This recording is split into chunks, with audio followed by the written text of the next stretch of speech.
I'm sorry.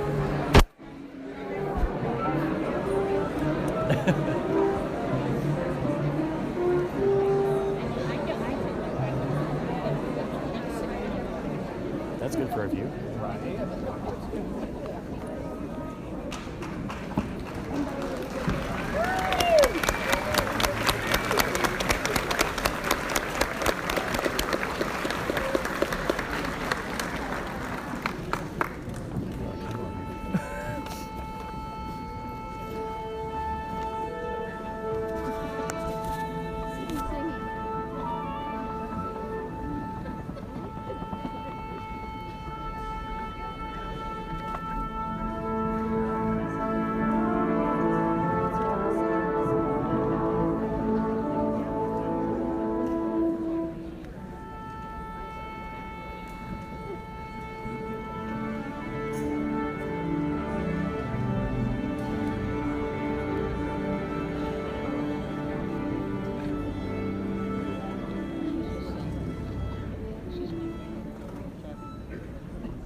Wow, that was totally a choreographed moment of physical comedy. You're welcome. Been planning that for weeks. So my name is Storm Large, and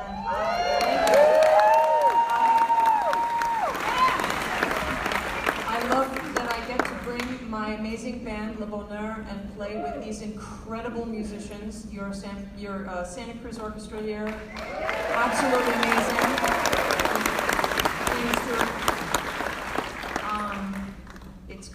It's kind of weird that they asked me to do these beautiful things. They must not have Googled me, but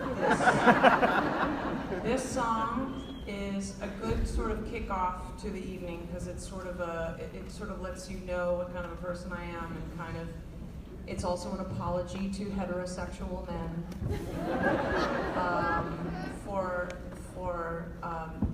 just because women, we are awesome and delicious and confusing and crazy and really challenging animals, but we're so yummy and we taste great and we squeak and provoke us and we're irresistible. So I'm super sorry to you guys because it's hard to be you. It's wicked hard to be you, especially now. So anyway, this is my kind of an apology to you dudes.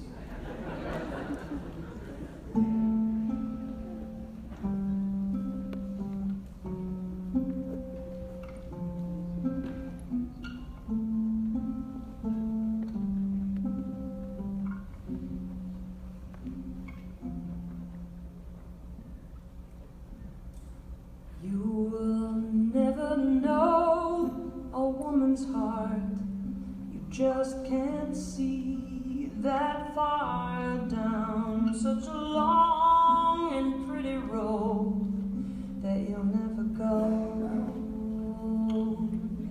Where you might haunt her every dream, and you might have a name she screams, and you can tear her world apart and never know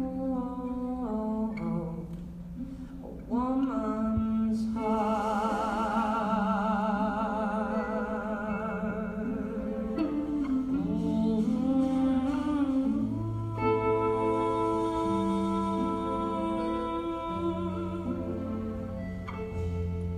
She will build you such a home, swirling blood and salty bones, and you will feel all big and bold, strong and whole.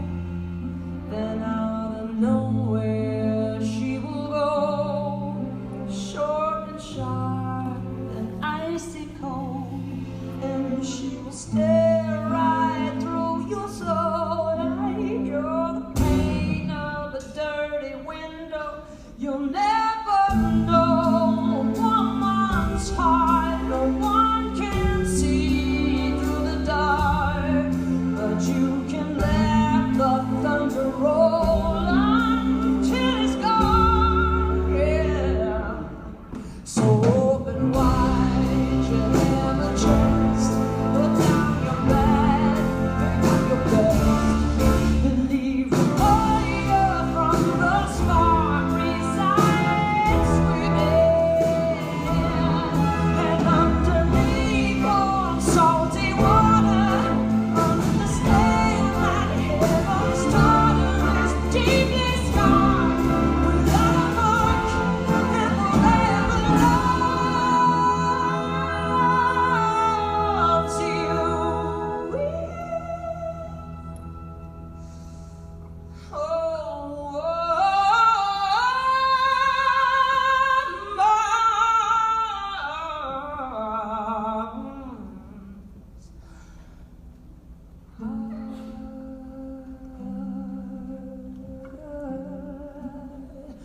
Oh, but you'll never know.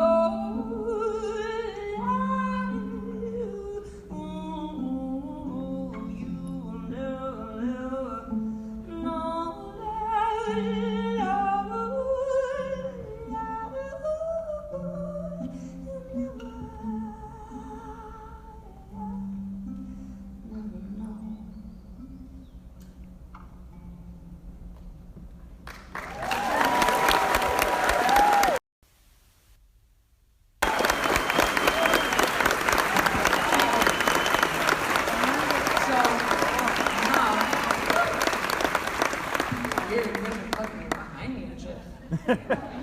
If no one fills in these seats, is it okay if they move so you're not looking? I mean, this is great.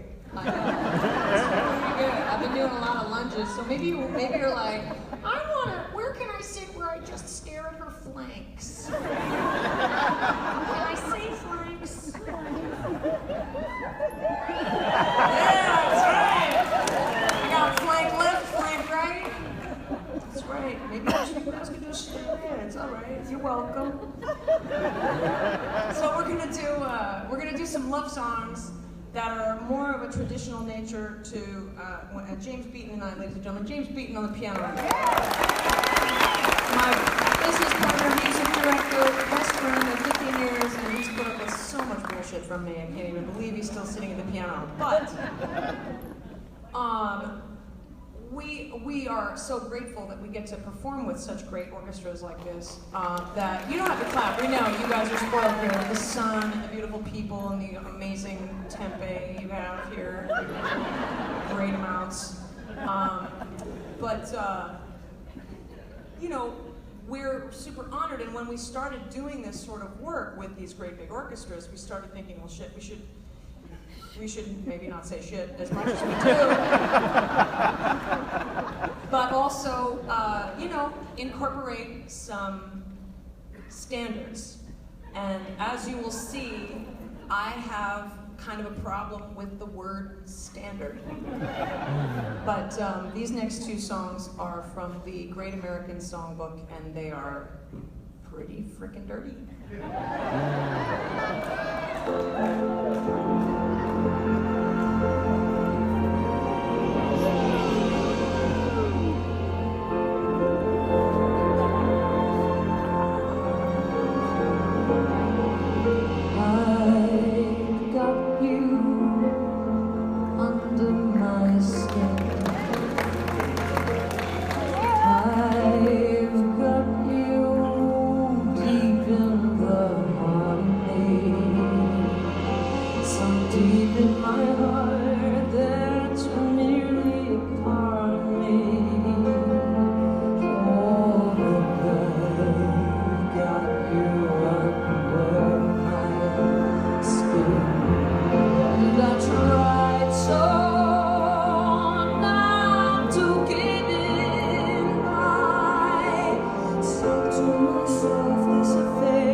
In San Francisco, in the Bay Area, so a lot of you fuckers have seen me for like 25 years. Holy hell! I know. You're welcome, flank viewers. That's right. Yes. You know, I have a lot of women friends that when men whistle or whatever, and they're like, you know, they get super offended. I was in New York City And I was crossing the street, I was in a hurry, coffee. I was like, dude, coffee, don't talk to me, I'll kill you. Don't make me pause. But I'm like, coffee. And this dude, they was construction workers, and men, you don't always, I'm sure you know this anecdotally, but you don't really know it, that a woman's experience in the world is all about being looked at and decided whether she's hot or whatever. And if they've decided you're hot, you kind of have to deal with it. And sometimes guys are just like, they have to say something. I don't mind, because I'm built like a moose. I'll kill somebody. I'm very lucky that I have such a prison yard temper and giant man hands that, you know, I mean, why am I single? Joking. No, so I'm walking across the street in New York City, and this man, literally, giant, looked like he was a Frigidaire human being with a navel, holding his orange hard hat, and I'm like, God damn it, I'm wearing shorts, God damn it. It's just kind of, he wants to talk to me, you see the lights on. So he's holding his hat, and I'm walking by, and I just kind of brace myself, and he's like, pardon me. Would you find it terribly offensive if I told you I found you incredibly attractive right now in this moment? And I stopped, and I was like, you poor man. You have been screamed at forever for just being like, hey, nice skirt, or something. Ah! Don't tell me to smile! Ah! Going and getting your friends and picketing the fucking thing. Don't you tell me what I look like? It's like, okay, whoa! Let's draw the line where we need to protect people from predatory behavior. I understand there's a really fine line. But man, when they don't say something, you're like, there's a little part of you that's like, fuck. Damn it. That's true. We're just gonna damn it. I'm telling you, man, as feminist as I am, when someone's just like, yeah, I like you, a nice tight shirt, I'll be like, hey man, yes. Suck it, Father Time. No, so that's why I'm always kind of amazed that we play with symphonies, because I'm just like, that's I'm kind of a crass idiot. But this is another standard by Cole Porter. Like, I started out as obviously a rock and roll dirty person, and I haven't changed much. However, I'm playing with better people. And so being a rock and roll person, you get told what you need to do and how you need to behave and what you have to find more success and all this. You should do Cole Porter. And I was like, whatever, you know, I want to do Motorhead. I want to be like Motorhead, Soundgarden, and that kind of thing.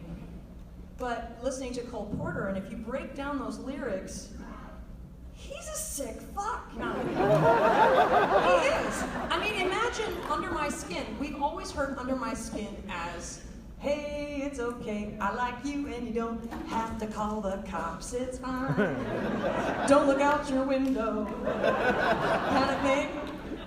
But if you listen to the lyrics separate from your experience of those lyrics historically, and you just imagine, say, it's like someone chugged like 2 bottles of cough syrup and called you at 5 in the morning. You're like, I would sacrifice anything. Come what might for the sake of having you here in spite of this morning voice that comes in the night and it repeats and it repeats in my ear. Don't you know, little fool, you never can win. Loser mentality. Like, you know what I mean? It's like, whoa, I'm totally going on a date with that guy. Wow. But this next song is like a Cole Porter classic, super safe. Clean and safe for grandparents and children and pets and things. And it's a song about a familiar story about a scene in a bar at a hotel.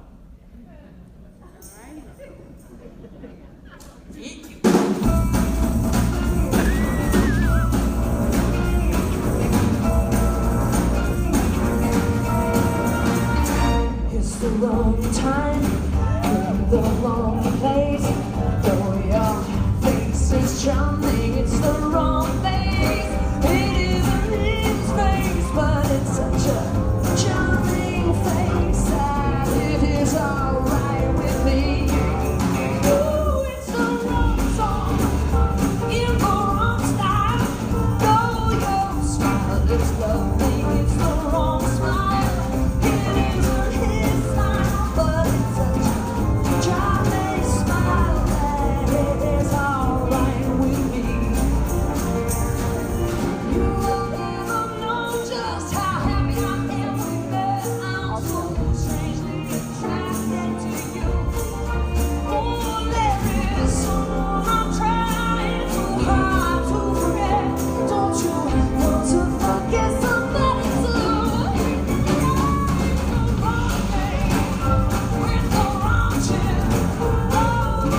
about adultery. It's cool. It's awesome.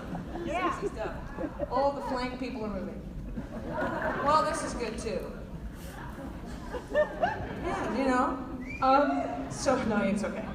No, you don't have to. It's all right. So,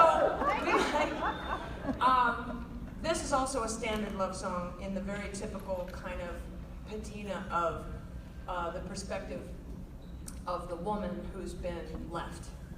And there are so many songs. When I was growing up, I only heard these kinds of songs from women. Of course, there's so much more amazing, powerful, and now it's dark. It's cool. I look awesome in this light. I really do. Super great in the dark.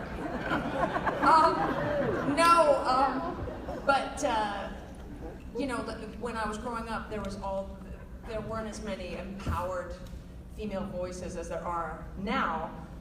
And like a broken-hearted woman singing from the perspective of, oh, you left me, usually was super depressing and was just kind of like, oh, you unconscionable piece of crap, please come back, you know. And this is kind of a typical song made famous by the queen of the broken hearts, Dusty Springfield. Yeah, and it's wonderful. And also, I love this song. It was written by Jacques Brel. And so half of it is in French, and God knows where this administration is going, so it may not be legal to sing in French for much longer, so let's take advantage of that now.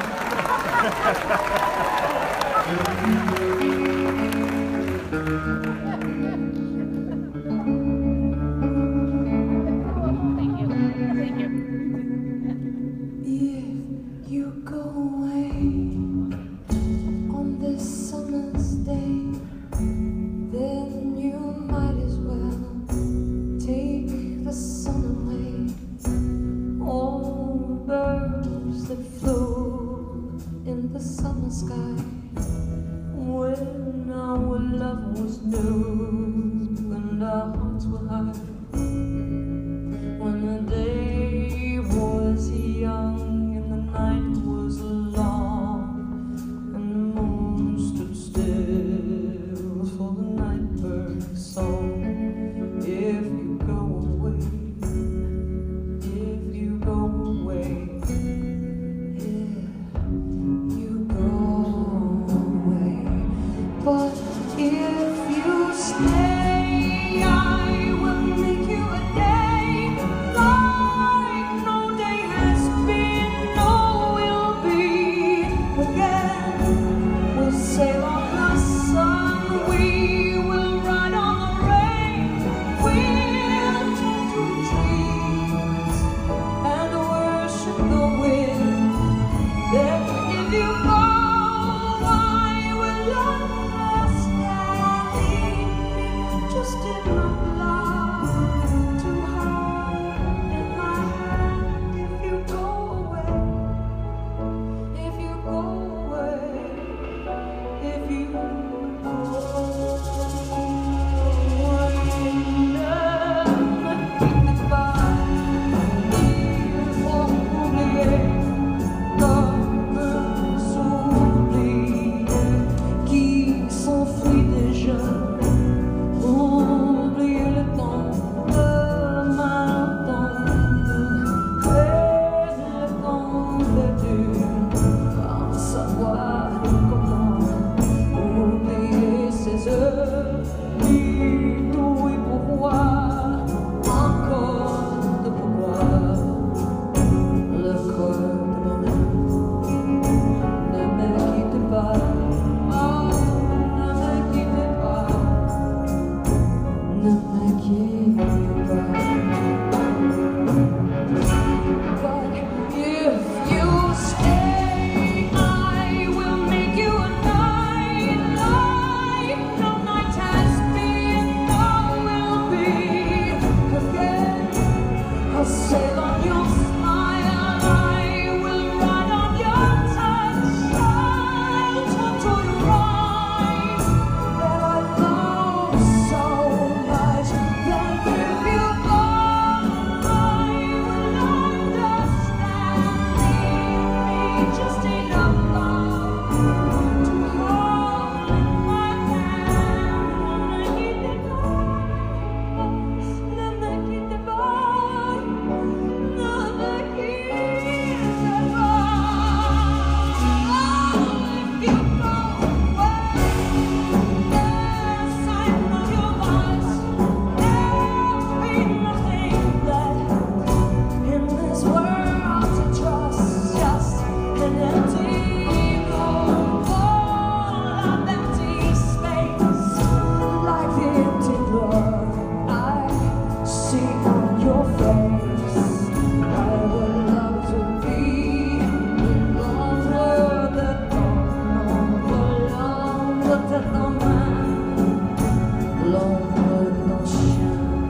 grace.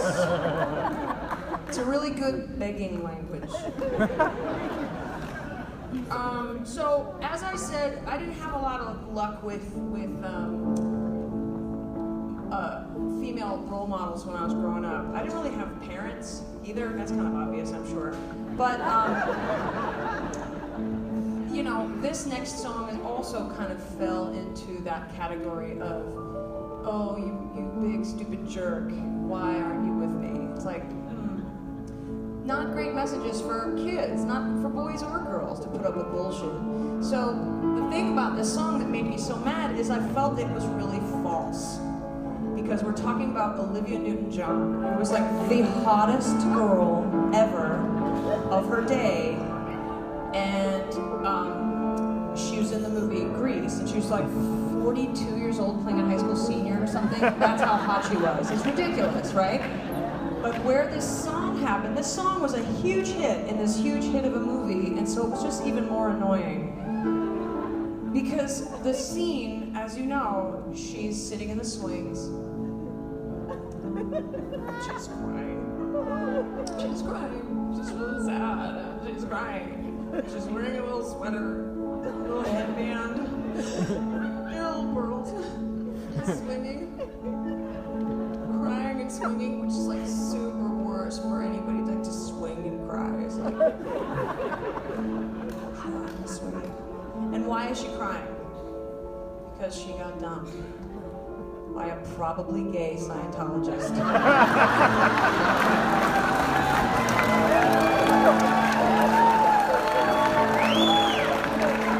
Now, to be fair, homie was hot. He was hot, but he was not Olivia Newton-John hot. So I like to do this song and sort of reclaim the power for Lady O. And just sort of change the scene around a little bit, just a little bit. So basically, we're still at Rydell High School, only if the movie Carrie happened there. Okay? So the buildings are on fire, people are running for their lives with like eyes missing and the walls are bleeding. You hear the scary sound, and grease lightning is flipped upside down on fire on top of Kinnicky, and everybody's screaming and running for their lives. And you go into the building, and there's smoke, and there's flashing red lights, and you see things floating around, and you're running, and you find your way into the boys' locker room, and it's dark, and it's smoke, and it's terrible satanic graffiti written on the wall, and poop. And you don't know where you are, and you make your way into the bathroom, and these broken stalls, and shattered toilets, and then you find him, the Scientologist guy. And he is naked. And he has been duct taped to a toilet. Standing above him is Olivia Newton-John. She doesn't have on the pearls, the headband, or the little cardigan. She's not crying. She's wearing that badass black camel toe spandex catsuit from the end of the movie, where the last scene of her is a lesson to all little girls that if you want to be strong, you gotta dress like a slut. She places a dainty boot in the middle of his back, and she smokes and she sings. I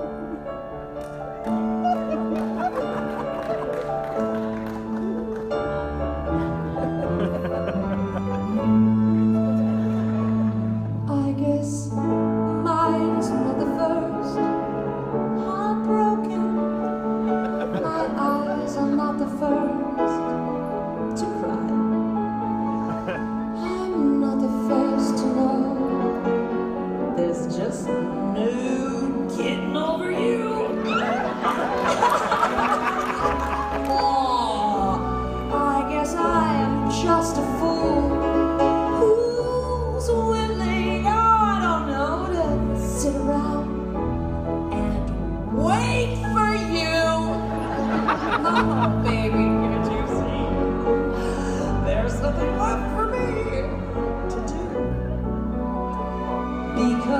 hopelessly devoted to you. But now there's nowhere to hide since you pushed another side. I'm out of my head. I'm hopelessly devoted. Hopelessly devoted to you.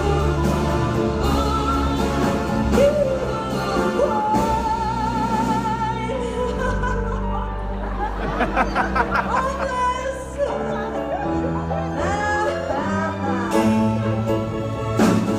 Now my head keeps on saying, set fire to his house and shoot it as he runs out. But my heart is saying, don't let go. Hang on to the end. And that's just what I intend to do.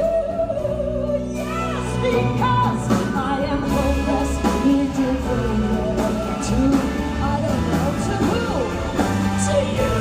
But now there's nowhere to hide since you pushed another side. I'm out of my head, hopelessly devoted. So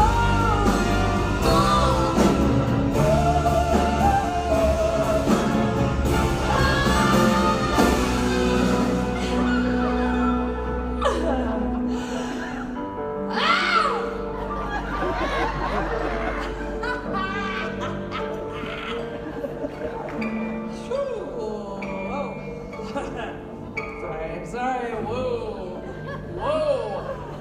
Where did you go, psycho? Oh, shit. Whoa. Hey. Oh, man, hey, oh, hey. Oh, hey. Don't cry.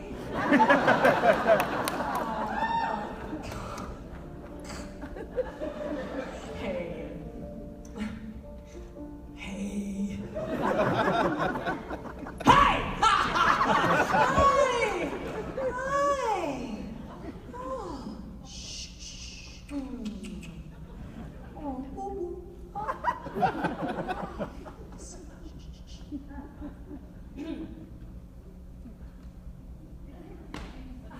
Shh.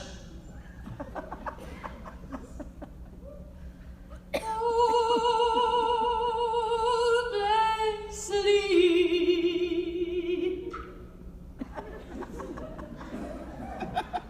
Devoted.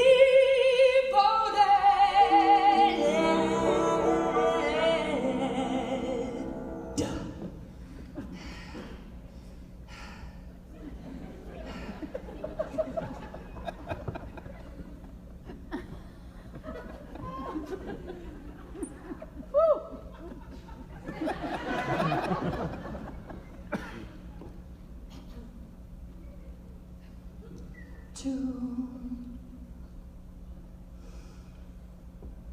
you.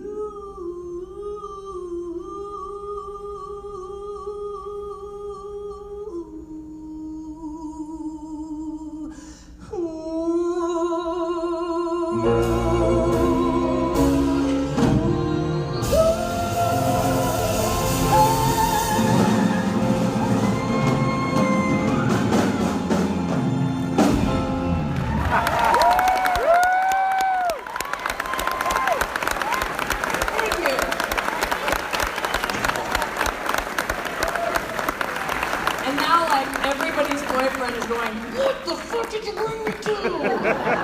What is this? I like her boobs, but this is scary. Oh, I feel my body is changing. But just for the frightened people in the audience, this is a love song to prove that I'm still super romantic. We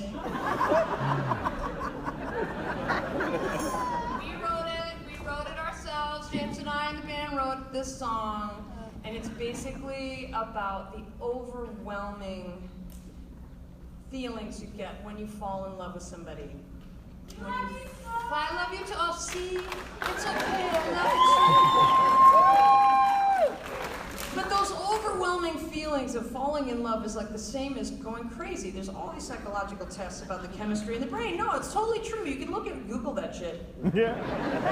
I actually had a theory that was recently proven correct. I love that. I used to think puppy love was weirdly named. I didn't understand why they called falling in love with somebody puppy love, because when you first fall in love with someone, and it's like reciprocal. It's not like you fall in love with them and you have to stay 500 yards away from them. No, it's like for real. You're both in love, and you're just insatiable for each other. Company, physically, you want to eat together. You want to eat each other. You're just nuts. You're crazy, fiery brain. You're just out of your mind. And I was like, why do they call it puppy love? I think, and this was just me on my own in my own skull. Don't go in there. But me inside my own skull, I was like, maybe it's because when you see a super cute little animal, you become incredibly violent inside. Now, I'm not talking about abuse, I'm not talking about neglect or hurting animals. I'm talking about that uncontrollable, like weird, almost all of us have it. And if you pretend you don't, you're probably a scary psychopath.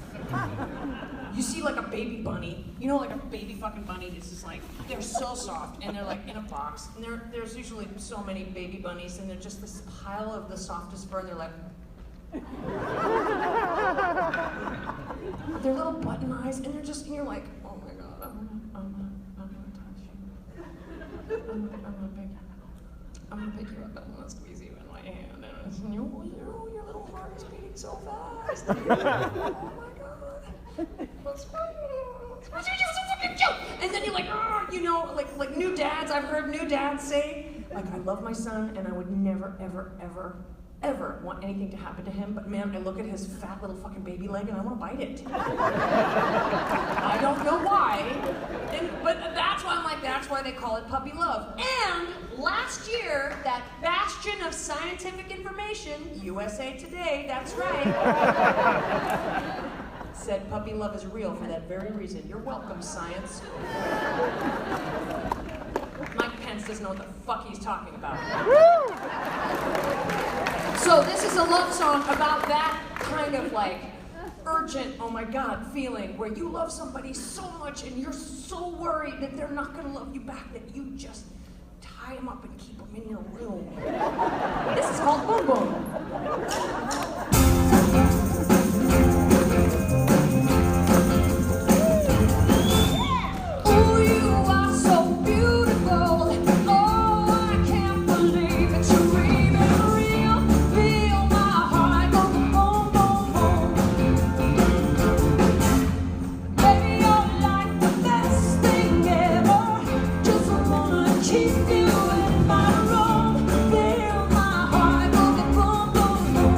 Boom,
from all, like, remember 2016 when we thought it was this relentless, endless, horrible, just every time you turn on the television, it was just like some awful thing with the election, some new scandal, some new terrible arguing and lying and screaming and not listening, or you turn on the TV and somebody else died. Right, it was like 2016 made a bet with 2017 who could suck worse. And they're both pretty close. But it was so relentless. It started with one of my best friends passing in January 2016. And then it was just like this parade of souls taking off. And so I've lost a lot of people in my life, and so I know that grief, the 7 stages of grief, they're pretty universal. No matter what your religion is, no matter what your culture is, they're all, I mean, everybody's different, but you kind of hit each stage at some point. And so what by the time I get to stage 3, someone else was gone. And so it's just like, oh my God, okay. And so I just kind of lost it and said, all right, fuck, if I'm gonna feel like this, again, something has to come from this. Something has to come from this. There has to be some growth from all of this loss.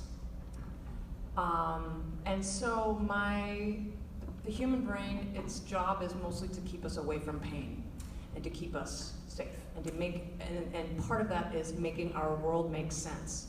That's why a lot of us don't listen to each other when we sense that we're feeling and thinking differently. It's much easier to discount what the other person is saying and calling them crazy than actually listening and maybe having a discourse. But what else our brain does is, in grief, we're like, okay, what's the reason? What's the reason? I'm still here, and all of these feelings I had for this person are still here with me, but they aren't. So what's the reason? What's the lesson? And what my takeaway was, we all have expiration dates stamped on us somewhere. We don't know what they are, but we're all gonna die. That's just part of life. You don't have to be super stoked about that, it's obvious. We know, it's okay, it's all right. She might be like, I've got a barcode and an expiration date. I fucking know, girl. I know, I'm ready. Planning my funeral. But we're all gonna die, and because we lost so many artists, it made me think, you don't have to be a celebrity, a singer, a writer, an actor, a personality, a newscaster. You don't have to be somebody who affected millions with the scientific discovery or winning lots of prizes and the biggest funeral, But we're all gonna leave. So while we're here, do something beautiful. And it's not about being fantastically beautiful and amazing and everybody will see it. It's just like you could be the guy that makes the best chocolate chip pancakes ever that his daughter ever had, ever. And you could be that person that gives that hug that changes that person's life. You could be, you might not even know what you did, but you know when you're doing good. We know when we're being good and taking care of each other, taking care of ourselves and taking care of our community. So this is a song from one of the people that we lost too soon in 2016. And it's a great sort of send up to the grieving process and losing somebody, but honoring the beauty that they left in your life.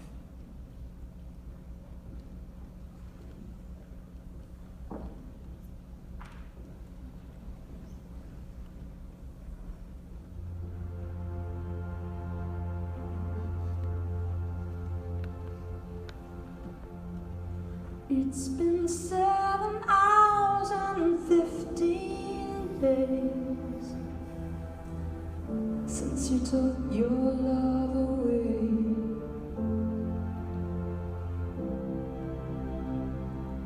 I go out every night and sleep all day since you took your love away.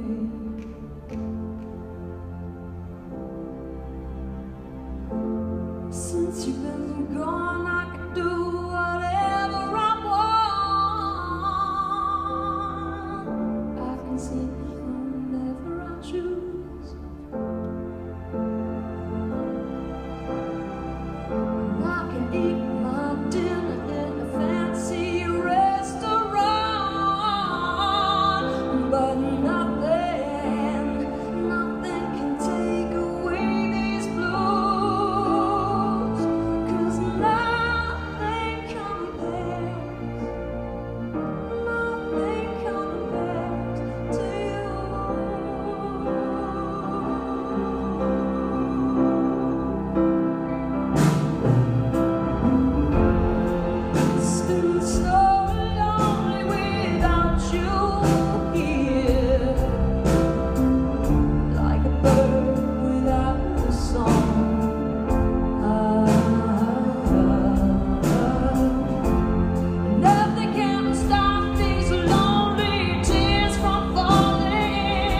taking care of each other, and you know when you're being selfish. I know when I'm being a dick. I totally know. Oh my God, I'm such a dick. Shh.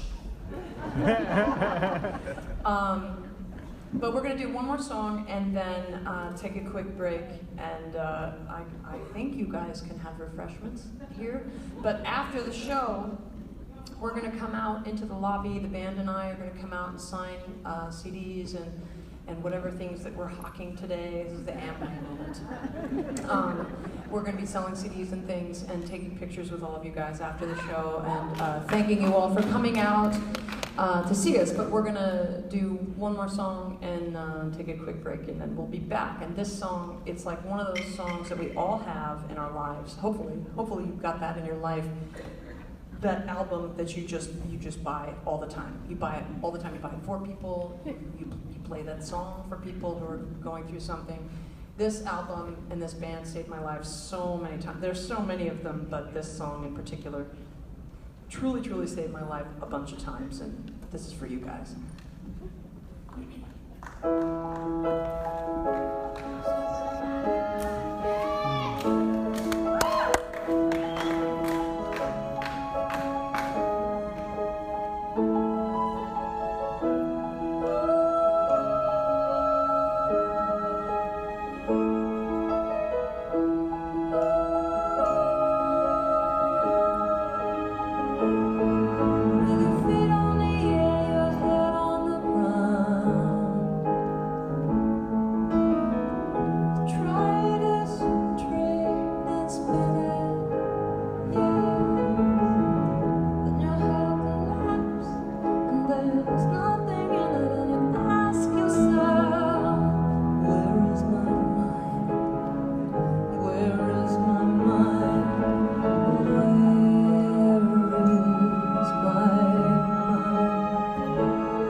See you later.